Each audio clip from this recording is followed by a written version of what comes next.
Bicara tentang kemerdekaan penting untuk disadari, kita harus memaknainya secara dewasa. Nah, kalau dengar kata merdeka atau kata bebas, kalau kita masih kekanak-kanakan, sangat berbahaya. Ya, kita cenderung punya dengan mudah bisa menyalahgunakan kemerdekaan itu. Ya, malah akhirnya jadi terikat lagi padahal udah dimerdekakan. Sebagai orang Kristen, kita orang-orang yang sudah dimerdekakan sama Yesus ketika dia mati 2000 tahun yang lalu di kayu salib. Ya, rantai pengikat yang mengikat kita dalam dosa, rantai dosa itu udah patah semua. Cuman habis itu ada kesempatan, ada tugas untuk kita mengisi kemerdekaan, memanfaatkan kemerdekaan dengan baik.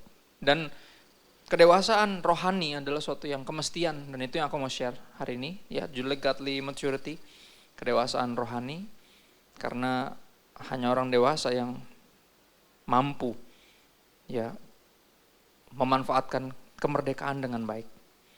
Kita mulai di 1 Korintus 13 ayat 8 sampai 11. Latar belakang dari dua surat ini, 1 dan 2 Korintus, adalah surat yang sebenarnya bentuknya itu kecaman. Kecaman tuh kayak marah. Ini bahasa sekarangnya ngegas. Kenapa ngegas? Karena jemaat Korintus itu jemaat yang karunia rohnya itu powerful, macam-macam banyak dan diekspresiin gitu. Tapi apa kehidupan moralnya bejat. Jadi mereka seolah melakukan semua hal-hal yang hebat tadi, karunianya itu dipamerin semua, dikeluarin semua untuk menyelubungi kejahatan di baliknya. Maka Rasul Paulus dengan pengetahuan ini dia tulis dua surat ini dengan bernada marah sebenarnya. Ya, di pasal 12 dia ngebahas tentang beragam karunia roh. Karunia roh itu ada macam-macam, nggak cuma satu macam. Jadi kalau karunianya berlainan, jangan ngerasa kurang rohani dibanding yang lain, atau yang punya karunia lebih banyak dari yang ini berasa lebih rohani dari yang, jangan, ini bukan perlombaan. Ini bukan perlombaan, ya. Makin dipercayain karunia, makin dituntut untuk pakai itu untuk pelayanan, karena emang untuk tujuan itu karunia mestinya dipakai untuk pelayanan, tapi tidak dengan jemaat di Korintus. Ya, mereka nampaknya berusaha menyelubungi kegagalan moral yang di belakang hidup mereka nih. Ya, ada udang di balik di balik batu. Ada sesuatu yang disembunyikan, dan ini yang Rasul Paulus concern sebenarnya. Makanya dia bahas tentang karunia roh yang macam-macam tadi. Dan semuanya harus dipakai buat pelayanan, kalau enggak ada gunanya, buat apa? Ya, di tengah dari pembahasan itu yang dia akan bahas lagi di pasal 14, tiba-tiba dia ngomongin tentang kasih di pasal 13, kalau saudara ingat. Ya, dimulai dengan apa? Dia bilang gini, orang buat apa? Gini, mungkin ada yang bisa sampai semua bahasa manusia, bahkan bahasa malaikat, tahu semua bahasa. Bahasa malaikat di sini bisa diasumsikan atau dalam konteksnya adalah bahasa roh, bahasa ajaib, terjemahan sederhana bilang seperti itu. Ya, tapi kalau nggak punya kasih, buat apa? Ya, kayak kalau judul lagunya Slang tuh, ong kosong nyaring bunyinya. Maksudnya, buat apa? Pinter, bisa semua bahasa dan bahkan bahasa malaikat, kayaknya rohani banget, tapi gagal mengasihi, nggak ada isinya. Ya, buat apa tahu semuanya, punya segala pengetahuan, ya bisa bernubuat, tahu akan apa yang terjadi di masa depan, profetik. Ya, punya iman yang kuat untuk yang besar sehingga bisa pindahin gunung, serohani itu, tapi kalau nggak punya kasih buat apa? Kata Rasul Paulus. Ya, kalau dipakainya karunia itu buat diri sendiri, buat apa? Bahkan melakukan hal hebat, memberikan semua yang kita miliki, bahkan melakukan tindakan heroik, memberi tubuh kita dibakar, tapi kalau nggak punya kasih, kalau semua itu kita lakukan untuk kita, untuk nama sendiri. Bukan kasih, karena kasih selalu melakukannya untuk yang dikasihi, ada men? Maka dia bilang buat apa gunanya, terus dia jelasin, kasih itu sabar, kasih itu murah hati. Ya, semuanya kalau kita perhatiin itu keputusan, pilihan, bukan perasaan, bukan. Ya, artinya apa? Sebuah pengingat cinta itu lebih dari perasaan. Cinta itu keputusan. Ya, kasih itu sabar, kita bisa sabar atau marah, kan ada pilihan. Harus ambil keputusan yang benar. Ya, kasih itu murah hati, bisa murah hati atau pelit. Keputusan. Dan di ayat 8 lucu, dia ngebahas, tiba-tiba dia ngomong gini tentang semua yang tadi yang hebat-hebat dari pasal 12 tadi. Dan pasal 13 dia bilang gini, kasih tidak berkesudahan, makanya itu yang paling penting. Buat apa punya semuanya tapi gagal mengasihi, buat apa? Kalau semuanya kita bikin buat diri kita sendiri, buat apa? Ya, dia bilang gini, kasih tidak berkesudahan, ayat 8 dari 1 Korintus 13, nubuat akan berakhir, bahasa roh akan berhenti, pengetahuan akan lenyap. Ya, semua yang hebat-hebat tadi akan berakhir, berhenti dan lenyap. Tapi apa kasih? Never ends, love never ends. Kasih yang kita harus fokuskan karena dia yang tidak berkesudahan. Sebab pengetahuan kita tidak lengkap dan nubuat kita tidak sempurna. Tapi jika yang sempurna tiba, maka yang tidak sempurna itu akan apa? Lenyap. Nah tiba-tiba dia ngomong gini, ketika aku kanak-kanak, aku berkata-kata seperti kanak-kanak, aku merasa seperti kanak-kanak, aku berpikir seperti kanak-kanak. Sekarang sesudah aku menjadi dewasa, aku meninggalkan sifat kekanak-kanakan. Semua yang kanak-kanak tadi aku tinggalin. Ya, kenapa dia ngomong ini? Apa urusannya? Ya, karena berkaitan dengan karunia-karunia roh tadi, perdebatannya selalu boleh apa enggak. Boleh enggak dipakai ini? Boleh enggak kita gini? Boleh enggak kita gitu? Dan itu pemikiran anak kecil. Anak kecil, ciri-cirinya apa sih? Yang masih kekanak-kanakan selalu pertanyaannya cuma satu. Boleh apa enggak? Itu aja udah. Ya, tapi orang dewasa udah enggak nanya itu lagi. Benar enggak? Kita udah tahu mana yang berguna, mana yang enggak. Kita enggak nanya boleh apa enggak lagi, itu pertanyaan bocil. Ya. Itu pertanyaan bocil. Dan gini di pasal 14 dia lanjut lagi ngebahas karunia, tapi kali ini khusus tentang bahasa roh dan penggunaannya. Oke, khususnya dalam pertemuan ibadah. Dia bilang bahasa roh itu utamanya untuk membangkitkan iman. Siapa? Iman kita sendiri. Iman sendiri, personal. Dan penggunaannya di ibadah dia bilang sebenarnya nggak perlu kalau nggak ada yang bisa ngertiin. Dia bilang. Ya, buat apa? Kalau nggak ada yang bisa ngertiin, kalau ada yang bisa ngertiin bagus. Saya nggak melarang orang berbahasa roh, jangan melarang orang berbahasa roh, tapi coba berguna nggak? Bukan boleh apa enggak, itu pertanyaan bocil. Ya, boleh nggak bahasa roh? Bukan masalah boleh apa enggaknya, buat apa? Ya makanya apa saya lebih senang kalau dalam pertemuan ibadah saya pakai satu bahasa yang bisa dimengerti. Saya lebih senang bernubuat, menyampaikan isi hati Tuhan dibanding bahasa roh. Ribuan kata bahasa roh dan nggak ada yang bisa ngertiin, nggak ada yang diberkati, orang pada nggak ngerti. Malah lebih jauh lagi kalau ada orang baru yang datang mungkin bukan Kristen, pertama kali mampir pengen tahu gereja tuh kayak mana sih. Sekalinya datang semuanya bahasa roh. Rasul Paulus bilang gini, bukankah nanti mereka bilang kita gila? Panik gak? Jika Anda gak pernah nih kebaktian, nih sekali kebaktian tiba-tiba semua bahasa roh, panik gak? Panik lah, masa kagak? Ini kan bingung nih pada kenapa kan gitu pasti panik. Masa pas Rasul Paulus makanya gini, ayat 20 coba lihat, menarik loh dia ngomong hal yang sama. Di ujung dari pasal 13, di pasal 14 dia juga ngomong hal yang sama. Saudara-saudara, janganlah sama seperti anak-anak dalam pemikiranmu, jangan kayak bocil deh. Ya lagian apa perdebatan boleh nggak bolehnya ini juga sebenarnya pengalihan isu, ya kan ya. Udah mau tahun politik kata-kata itu kan sering muncul tuh pengalihan isu kan. Pengalihan isu dari mana? Dosa yang sebenarnya berusaha disembunyiin. Jadi ngomongin emang kalau orang Kristen boleh ini nggak Pak? Kata-kata itu sorry kerap kali antara dua, Anda masih kekanak-kanakan atau itu pengalihan isu. Sebenarnya ada sesuatu yang disembunyikan di belakangnya, cuman biar kelihatan rohani nanya-nanya. Situ nanya, situ bertanya-tanya gitu. Biar nggak ketahuan di belakangnya ada sesuatu nih hidupnya standar ganda. Yang penting ngobrol aja, tanya-tanya aja biar kelihatannya rohani gitu. Ya, jangan kayak anak-anak deh. Jadilah anak-anak dalam kejahatan tapi orang dewasa dalam pemikiranmu. Konteksnya di sini kemerdekaan untuk menggunakan karunia bahasa roh. Ini hal yang baik loh. Apalagi untuk hal-hal yang duniawi. Penggunaannya harus diperhatikan sungguh-sungguh. Ya kedewasaan membantu kita untuk nggak kayak bocil lagi cuman ributin boleh apa kagak. Karena lebih dari itu. Ya, 1 Korintus 6 ayat 12 misalnya. Saudara bisa buka sendiri di situ. Aku kayaknya ada terjemahan sederhana Indonesia di atas sini. Tapi terjemahan yang baru yang Anda biasa baca. Baru 1 atau yang 2. Ya ayatnya bilang kayak gini. Segala sesuatu halal. Artinya semuanya diperbolehkan. Ya, benar. Tapi apa? Nggak semuanya berguna. Dan saya tidak biarkan diri saya diperhamba atau diikat oleh apapun. Ya. Jadi jawaban dari semua pertanyaan boleh apa enggak? Jawabannya ini. Ya, terjemahan sederhana Indonesia Rasul Paulus bilang gini. Nah, apabila ada yang berkata kita pengikut Kristus diperbolehkan berbuat apa saja, orang Kristen boleh gini kan? Boleh. Tapi apa? Saya akan menjawab ada benarnya. Emang iya semuanya boleh. Tapi ingat bahwa tidak semua hal berguna.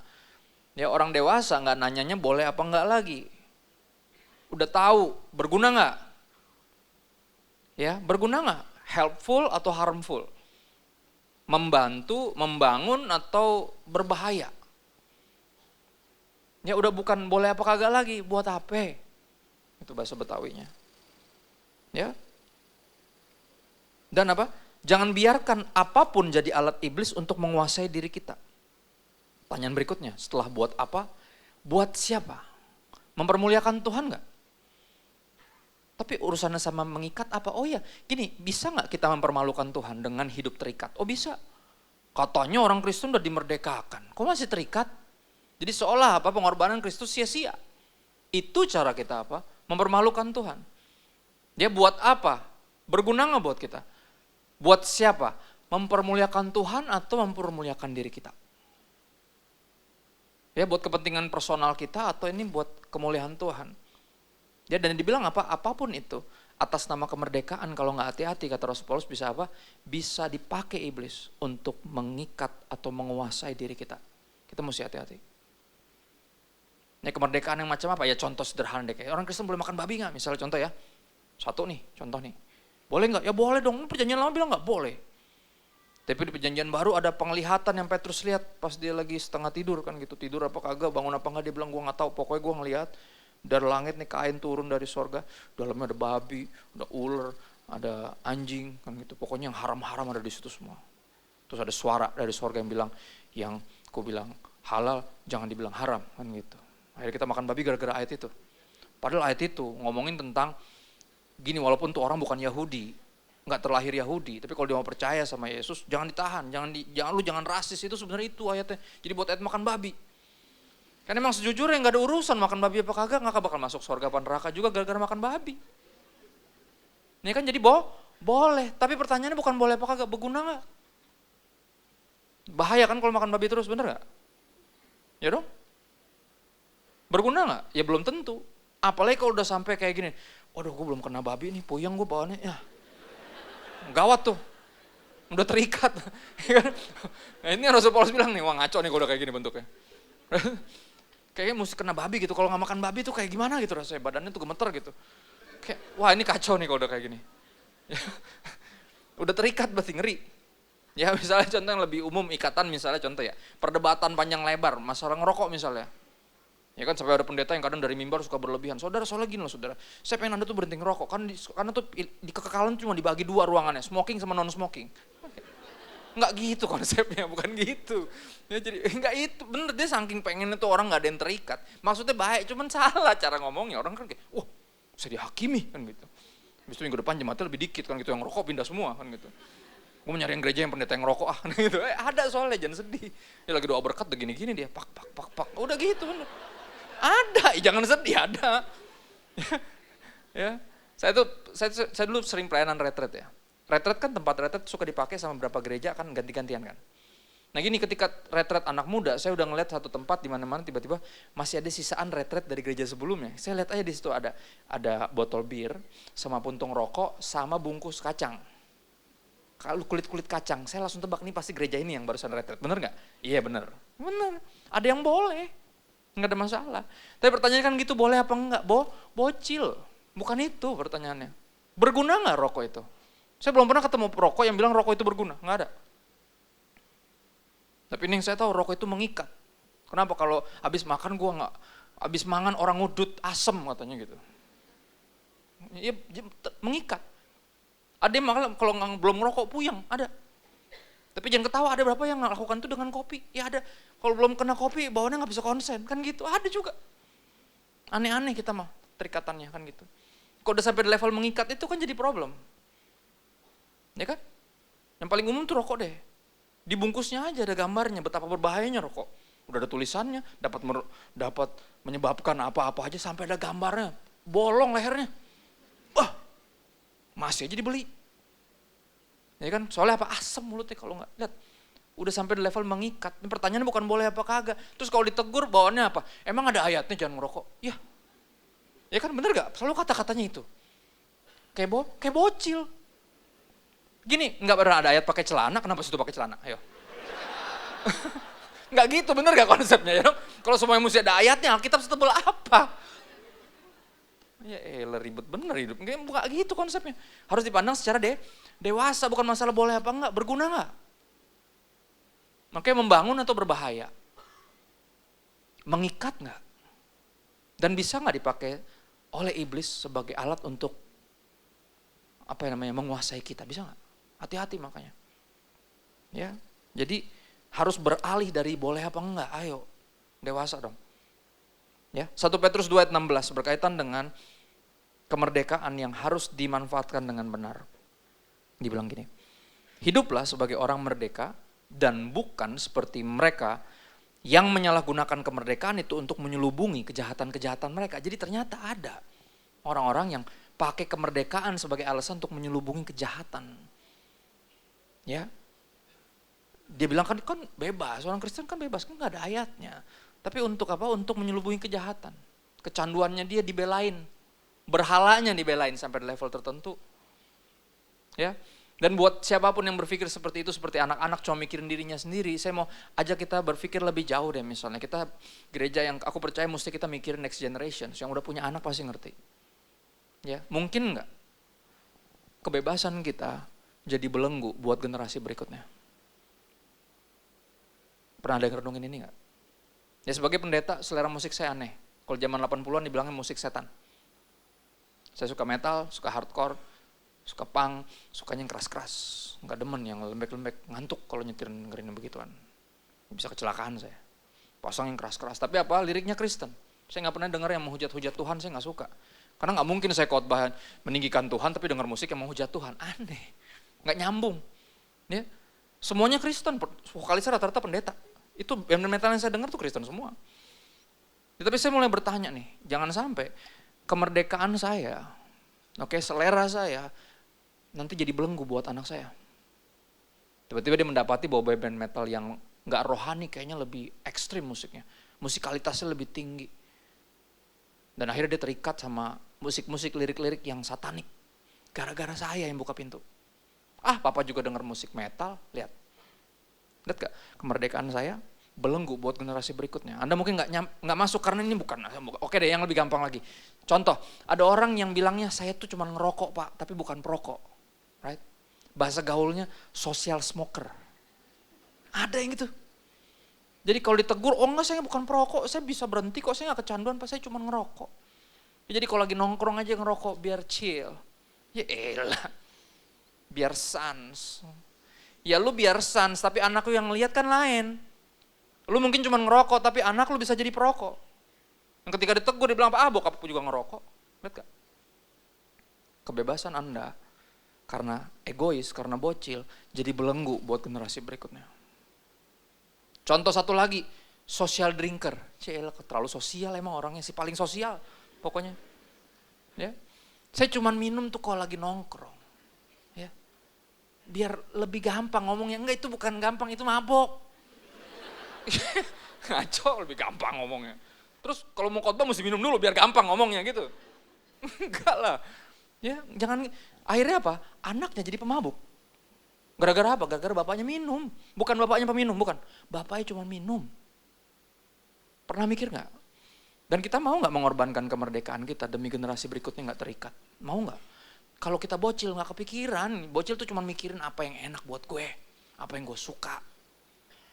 Me, myself, and I. Dan kenapa? Kedewasaan rohani itu penting karena ini bukan tentang kita. Ya, kita masuk lebih dalam lagi, oke? Pembukaan ayat terakhir ada di Efesus 4 ayat 11 sampai 15. 2 poin terakhir ada di sini, Saudara. Ya, dibilang apa? Hiduplah sebagai orang merdeka. 1 Petrus 2:16 tadi bilang gitu. Dan siapa orang merdeka? Bukan yang menyalahgunakan kemerdekaan untuk menyelubungi kejahatan, bukan. Tapi orang yang memilih jadi hamba Tuhan. Ya, ini menarik loh, kita gak banyak menyadari. Banyak dari kita yang masih menolak jadi hamba Tuhan. Yang penting saya udah terlepas dari ikatan dosa saya. Oh ya, gini, kalau Anda tidak segera mengikatkan diri sama Tuhan, kita akan terikat lagi sama dunia ini. Percaya deh, itu yang terjadi. Ya, yang pernah narkoba pasti ngerti, ada istilah namanya relapse. Relapse itu, bahasanya kalau tobat itu kumat. Tomat. Tobat kumat, binasa, tobat kumat. Maju mundur cantik kan gitu. Right? Relapse itu balik lagi namanya. Ya, teman saya yang pernah terikat narkoba sekarang jadi pemerang. Dia memerangi, mencoba memberantas penyalahgunaan narkoba. Barang BNN, namanya Yeri Patinasarani. Dia bilang gini, ketika Tuhan udah lepasin saya dari ikatan itu sehingga saya udah gak sakau lagi. Ya, penting untuk saya mengikatkan diri sama Tuhan untuk memerangi yang salah. Kalau enggak, gampang saya untuk balik lagi. Kenalan banyak. Ada yang mau kasih gratis malah. Temen dulu bandarnya adik gue yang ngajarin dia jadi bandar kan gitu misalnya, right? Kata-kata itu, dia bilang apa? Saya harus segera mengikatkan diri sama Tuhan. jadi hamba Tuhan, kalau enggak ntar saya terikat lagi sama dunia ini. Dia bilang gitu. Ya, kemerdekaan yang benar dimanfaatkan dengan apa? Dengan cara kita pakai kemerdekaan kita sebagai orang merdeka, saya memilih Tuhan, saya mau melayani Tuhan. Saya mau jadi hamba Tuhan, tapi sorry, kalau kekanak-kanakan gak nyampe sono otaknya. Yang dipikirin cuma apa? Kaya, sembuh, harmonis, seputar-seputar itu aja, me, myself, and I. Gak nyampe mau mikir jadi hamba Tuhan. Makanya perlu apa? Kedewasaan rohani, karena kekristenan sebenarnya khusus dewasa. Sebenarnya. Coba kita lihat Efesus 4 ayat 11 sampai 15. Dan ialah siapa? Tuhanlah yang memberikan baik rasul-rasul maupun nabi-nabi, baik pemerintah-pemerintah Injil maupun gembala-gembala dan pengajar-pengajar. Tuhan berikan kami, salah satunya saya, pendeta yang beritain firman, ada gembala, ada ketua-ketua core, right? Ada teman-teman yang ngebantu untuk, ada koordinator-koordinatornya, semua itu dikirim, diberikan sama Tuhan buat apa? Untuk memperlengkapi orang-orang kudus bagi apa? Yang pertama, pekerjaan pelayanan. Jadi harusnya nggak ada orang yang bisa jadi jemaat seumur hidup, nggak ada. Ya, kita nggak bakal bisa jadi dalam tanda kutip jemaat yang setia doang, nggak, pasti diperlengkapi untuk pelayanan. Harusnya nggak lama, cepat atau lambat harusnya pelayanan kan. Ya dong, diperlengkapi untuk itu, tapi kalau bocil kagak mikir ke sono. Karena yang bocil pikirin cuma dirinya sendiri. Karena kalau pelayanan kita mikirnya orang lain yang kita layani, ada amin. Makanya orang nggak mau ke sana, aduh terlalu demanding Pak. Nah itu dia. Seolah dunia ini nggak demanding. Padahal dunia ini juga demanding. Untuk nongkrong kita mesti korbanin waktu kan, keluarin duit kan. Sama kayak kalau kor kan. Ya, cuman kalau buat dunia ini kayak murah ya nggak. Ngopi sini murah loh. Ikor juga gratis ngopi di rumah orang. Ya kan? Itu bukan murah lagi, nggak bayar. Itu aja susah datang. Ada jalesannya. Gini nyongkrong, dibela-belain. Lihat gak tuh? Lihat gak? Tersesat kita tuh. Bocil yang dipikirin cuman dirinya sendiri. Padahal diperlengkapi untuk apa? Pekerjaan pelayanan. Bahkan bagi pembangunan tubuh Kristus, bukan hanya gereja ini doang, berarti ada gereja-gereja lain juga yang anggota tubuh Kristus, yang mungkin gak sama kayak kita, mungkin kita tangan, gereja itu mungkin kaki, tapi beda bukan berarti harus berantem sendiri, ya kan? Beda aliran gak ada masalah kecuali aliran sesat ya, apalagi cuma beda denominasi, kan gitu. Harusnya gak ribut, kenapa? Karena kita nih kita harus ambil bagian dalam pembangunan tubuh Kristus secara universal, ya. Harus percaya bahwa gereja kita benar, harus mencari tahu ini benar apa kagak, harus. Tapi jangan cuma nanggep ini doang yang benar, hati-hati. Hindari kesombongan itu. Ya. Ada juga gereja-gereja yang benar yang lain. Yang juga bawa banyak jiwa kepada Yesus, ada juga walaupun bukan gereja kita. Ya, dibutuhkan apa di sini? Kedewasaan untuk mikir sampai sini, ya kan? Kita lanjut lagi. Sampai kita semua ayat 13 setelah mencapai kesatuan iman, ya. Kesatuan iman yang membuat kita bisa bersatu walaupun berbeda aliran tadi, denominasi tadi, right? Beda gereja. Kesatuan iman percaya bahwa Yesus adalah Tuhan dan juru selamat. Nomor 1. Yang kedua, percaya Alkitab adalah firman Tuhan. Yang ketiga apa? Percaya Tuhan itu Bapa, Putra, dan Roh Kudus. Ya, kesatuan iman itu yang kita cari walaupun beda aliran. Walaupun situ Calvinis, saya Armenian misalnya. Ya kan? Walaupun situ percaya karunia udah berhenti, saya masih percaya karunia masih sampai sekarang. Udah gak usah diributin, jangan kayak bocil. Ya, selama sama-sama bawa jiwa kepada Yesus, bukan kepada yang lain. Sama-sama gereja, kecuali gereja setan, ya kan. Beda itu servernya. Ya kan, apapun alirannya. Mau gak boleh angkat tangan, gak boleh tepuk tangan, mau tepuk tangan, turun tangan, rentangkan tangan. Gak usah ribut, ini bukan SKJ, ini gereja. Jadi walaupun beda alir, beda gaya, udah gak usah berasa yang paling nggak usah, jangan. Ya, kita punya apa? Punya kesatuan iman dan berikutnya apa? Dan pengetahuan yang benar tentang siapa? Yesus. Siapa Yesus? Ya. Yesaya 9 ayat 5, boleh dibacain nggak nih ayat Natal? Walaupun belum Natalan, boleh nggak? Boleh ya? Yesaya 9 ayat 5 dijelasin siapa Yesus. Seorang anaklah lahir untuk kita, seorang putera diberikan. lambang pemerintahan, bicara tentang otoritas. Makanya Yesus bilang, segala kuasa di sorga dan di bumi telah diberikan kepadaku, karena itu apa? Pergilah. Di atas bahunya dan namanya pun disebut orang. Siapa Yesus yang pertama? Penasehat ajaib. Ya kalau Anda perhatiin penasehat ajaib, Allah yang perkasa, Bapa yang kekal, Raja damai, ini step sebenarnya, kedewasaan rohani yang harus semakin progresif, naik. Bukan regresif turun, bukan. Harus semakin naik. Ya, step pertama biasanya orang datang kepada Tuhan ketika udah mentok. Orang nyari penasehat biasanya kalau udah mentok dan butuh nasihat. Kalau masih berasa bisa sendiri pasti nggak nyari nasihat. Misalnya contoh, kayak kita mesti cari notaris deh, Pi. Aku nggak ngerti nih kalau kayak gini, exactly. Ya, biasa orang baru nyari nasihat kalau udah mentok. Contoh direct message Instagramnya nih kayak gini. Oke, Pastor aku baru diputusin sama pacar aku, ada ayat nggak ya buat aku? Ya. Pastor aku baru kena PHK nih, ada ayat nggak ya buat aku? Jawaban saya selalu sama, ada. Dari Kejadian sampai Wahyu tuh buat lu semua, lu baca aja. Ya, ini buat lu semua nih, bener. Ada, semuanya buat lo tuh. Ya. Biasanya baru mulai nyari-nyari masukan, kan gitu. Karena udah mentok, ternyata nggak sepinter yang dia kira, nggak sehebat yang dia kira kan. Mulai cari-cari, nanya-nanya pendeta. Padahal kadang cuma nanya-nanya doang. Kalau udah dikasih masukan, cuma anggapannya kayak second opinion gitu. Ya lah sedih bener, udah capek-capek dengerin curhatnya sejam. Kita ngobrolnya gak bisa panjang kan, udah liat-liat jam. Lah gue bilang ini orang mau curhat doang atau gimana? Tuh gitu kirim voice note aja, gak usah ketemu. Udah macet, polusi, kan parkirnya mahal, makan juga dibayar sama gue lagi, bukannya dia yang bayar. Tapi gak mau denger nasihat, cuma jadiin second opinion, ya ampun. Jadi berapa orang datang kepada Tuhan menganggap dia cuma sebagai penasehat doang. Kalau udah mentok baru dicari. Dan kalau dia udah nasehatin pun cuma didengar cuma jadi saran, padahal ini perintah bukan saran. Tapi ada beberapa, ya puji Tuhan, yang ketika dengar nasihat dari sang penasehat ajaib, didengerin sungguh-sungguh. Arahannya diikutin sungguh-sungguh. Perintahnya dilakukan sungguh-sungguh. Keajaiban mulai terjadi. Akhirnya dia mulai menyadari, oh dia bukan cuma penasehat nih, penasehat ajaib, bukan cuma itu. Kayaknya dia Tuhan deh, kan gitu. Akhirnya mulai masuk lebih dalam lagi, karena diberkati. Dapat jalan keluar kemarin, pas saya lagi berdoa tiba-tiba muncul ayat, postingan Bapak tuh gak kebetulan. Saya juga bingung nih mukanya kok gak kayak pendeta. Kan gitu. Ntar itu muka Bapak muncul, oh ya ampunilah. Right? Akhirnya apa? Dia mulai mau sungguh-sungguh, Bapak gereja di mana sih? Kan gitu. Ikut gereja.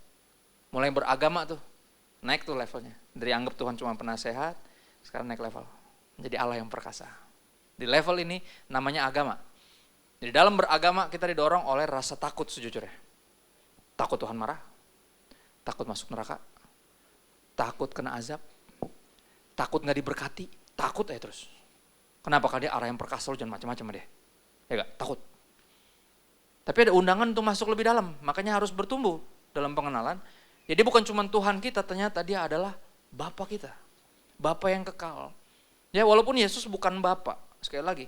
Trinitas harus dipahami benar, Yesus bukan Bapa, tapi tanpa Yesus kita gak bisa mengenal Bapa. Ya, tunjukkan kepada kami Bapa dan itu udah cukup buat kami. Murid-murid sempat bilang gitu, Yesus bilang gini, selama ini gue bareng-bareng lo masih bilang tunjukin Bapa. If you see me, you see him. Kalau kamu lihat saya, kamu lihat dia. Tanpa saya, kamu gak bisa kenal sama dia. Ya dan kita harus mengenal dia, advancing, naik dari cuman antara hubungannya harus lebih dekat dari antara umat dengan Tuhan, tapi antara anak-anak sama papinya sendiri. Ini yang namanya relationship. Christianity, agama, tapi way more than just agama. It's relationship, more than just religion. Ya, nah di fase ini romantis, dan kadang banyak yang stuck di sini. Zona nyaman saya bilangnya, karena semuanya enak. Ya Tuhan juga ngerti gue capek kan gitu. Karena hopeng banget sama dia kayaknya. Tuhan juga paham dia kan pernah jadi manusia gitu. Ada kata-kata gitu. Yang paling parah kayak gini ngomongnya, sembarang banget. Ya udahlah, tinggal minta ampun kan nanti. Ada yang gitu. Bikin dosa, udah ntar kan tinggal minta ampun. Gue sama Tuhan kan, ya elah. So iya banget, nyebelin. Tapi ada yang gitu. Akhirnya terjebak masuk yang namanya jebakan Batman namanya hyper grace. Penyalahgunaan kasih karunia. Karunianya gak salah, yang salah yang nyalahgunainnya. Sama kayak kemerdekaan. Nggak ada yang salah dari kemerdekaan yang Tuhan anugerahkan, tapi salah disalahgunakan itu loh. Ya. Akhirnya apa? Makanya ada undangan untuk masuk lebih dalam, harus advancing, harus meningkat dong kerohaniannya. Jangan stuck di sana. Karena itu zona nyamannya, zona hubungan tuh nyaman. Tapi gini, jangan lupa, dia bukan cuman Bapa, dia juga raja. Ini kan? Nggak ada yang macam-macam sama raja. Termasuk apa anak-anaknya sendiri nggak ada yang macam-macam. Ya kita bersyukur ya, buat satu presiden terbaik kita. Ya sejauh ini yang tahun depan mesti digantiin, Hicks. Mengsedih katanya gitu. Ya pengennya seumur hidup kalau bisa ya. Sejauh ini itu yang paling bagus. Ya. Yang paling saya senang selain kesederhanaannya, kerja kan gitu ya, kerja keras padahal badannya tipis tapi nyalinya gede kan gitu. Saya juga bingung, right? Tapi ini yang saya suka, salah satunya adalah yang memberkati saya, dia tuh dekat banget sama anak-anaknya. Sayang sama istrinya, dekat sama anak-anak tuh teladan yang bagus, kok punya presiden gitu tuh enak. Hubungan sama anak-anak itu dekat banget sampai di level mereka tuh bisa bercanda. Di acara TV tuh bisa bercanda banget, kayak asik banget. Tapi gini nggak pernah tuh anaknya so asik, so iya kayak gara-gara bapaknya presiden, itu kan juga bukan cuma presiden, dia bapak gua. Ya nggak gitu, ya kan pak, nggak gitu, langsung kayak weh. Nggak sampai sono, nggak so asik gitu juga walaupun dekat. Ya, pas pampres langsung keluar senjata, nggak gitu mas konsepnya kan gitu, pasti keluar gitu langsung. Walaupun tuh bapak lo nggak gitu juga. Tapi sorry, nggak sedikit orang Kristen yang kayak gitu mentalnya. Udah, ntar kan tinggal minta ampun. Lihat kan? Makanya apa diajak untuk dewasa, menyadari bahwa dia juga raja, bukan cuman bapa. Secara praktikal seperti apa? Berapa banyak orang yang kita dapati, oke? Ketika mau ditarik untuk mulai pelayanan, masuk lebih dalam, nggak mau. Kenapa? Karena terlalu drama, terlalu demanding. Ya kan? Saya nggak terpanggil untuk itu, Pak. Saya mau jadi jemaat yang setia aja. Oh iya, emang ada yang terpanggil jadi jemaat setia doang? Nggak ada. Diperlengkapi buat pelayanan kok. Tapi itu bukan panggilan saya, Pak. Lagian kan saya udah percaya, Pak. Yang penting kan udah selamat. Nah itu yang terjadi ketika Yesus cuma juru selamat. Nggak bertambah dewasa kita. Kalau dia cuma juru selamat, yang kita cari cuma selamat. Kalau udah selamat udah. Apalagi sih, ribet bener kayaknya. Sampai gue udah percaya udah pasti selamat dong. Enggak, Yesus juga adalah raja. Kalau Yesus raja, kira-kira bisa nggak kita nggak mengabdi sama sang raja? Nggak bisa. Harusnya. Makanya apa? Diperlukan kedewasaan di sini untuk mengenal dia secara benar. Ya, raja damai, jangan lupa itu. Ayat 13 masih lanjut. Ya. Kedewasaan penuh dan tingkat pertumbuhan yang sesuai dengan kepenuhan Kristus. Harus nyampe sini. Ya, sehingga apa ayat 14 dijelasin ini ada anatomi namanya kedewasaan penuh yang tadi ditargetkan, kita mesti nyampe situ. Ya, sehingga ayat 14 bilang gini, kita bukan lagi bocil, ya bukan lagi anak-anak yang diombang-ambingkan oleh rupa-rupa angin pengajaran. Labil. Pendeta ini bilang postingnya ini, pendeta itu postingnya itu, musisi yang mana yang gue ikutin? Yelah, baca makanya. Biar kagak gampang dia bikin bingung, labil kan gitu. Gimana ya? Yang ini bilang perpuluhan gak usah, yang ini bilang harus. Yang mana ya? Kasih enggak, jangan ngasih enggak, udah itu yang penting itu. Ribet amat kayak hidup, ini kan. Kenapa? Bocil, labil, bingung, gampang dibingung-bingungin, dibikin bingung. Dia kedewasaan makanya sebuah kemestian biar kita nggak gampang dibikin bingung, nggak gampang kebingungan. Dan berikutnya apa? Oleh apa permainan palsu manusia dalam kelicikan mereka yang menyesatkan. Ya, berikutnya apa? Kedewasaan penuh. Yang pertama tadi bahwa orang nggak lagi labil, nggak gampang bingung. Berikutnya tidak mudah disesatkan. Ya, bingung dibikin jadi bingung, disesatkan dengan sengaja, disesatkan itu arahnya lebih ekstrim lagi. Ya. Pak, pendeta, saya udah ikutin dia puluhan tahun, Pak. Dia bilang Yesus bukan juru selamat, gimana, Pak? Pindahlah. Kok kayak orang susah? Emang gereja yang benar di situ doang? Dia udah mulai nggak benar, ya pindahlah. Rasul Paulus pernah ngomong gini loh, kalau saudara nggak tahu, dia pernah ngomong gini. Ya kalau ada yang datang kepada kalian membawa Injil yang lain, ya. Kalaupun itu salah satu dari kami atau saya, bahkan malaikat dari sorga sekalipun, jangan dengerin. Dia berani bilang gitu loh. Kasarannya, kalau gue udah sesat, unfollow. Asli unfollow gue, gak apa-apa. Tapi saya follow pastor dari followernya masih dikit, gak ngaruh. Kalau gue udah ngaco, mendingan jangan ikutin gue. Ya, jangan fanatik. Fanatik harus sama Yesus, sama yang lain mau udah sans. Kalau dia udah mulai gesrek, doain, tegur, kalau nggak mau tinggalin. Cari yang lain. Ya, jangan mau disesatkan. Kedewasaan rohani diperlukan supaya kita tidak mudah disesatkan. Bukan cuma dibikin labil, bikin bingung, tapi disesatkan. Jangan. Ya. Dan gimana caranya biar bisa dewasa? Ayat 15 dijelasin. Tetapi dengan teguh berpegang pada kebenaran. Ya, makanya harus sungguh-sungguh bertumbuh dalam pengenalan akan Tuhan melalui kebenaran firman Tuhan. Berpegang teguh pada kebenaran. Di dalam kasih kita bertumbuh di dalam segala hal ke arah Dia. Siapa Dia? Kristus yang adalah kepala kita, tubuhnya. Dia kepala. Semuanya harus semakin serupa dengan Kristus. Itu target kekristenan. Bukan cuma nanti mati masuk sorga, tapi sekarang hidup baik kerajaan sorga. Tapi kalau bocil nggak nyampe ke sini otaknya. Yang dipikirin cuma dirinya sendiri.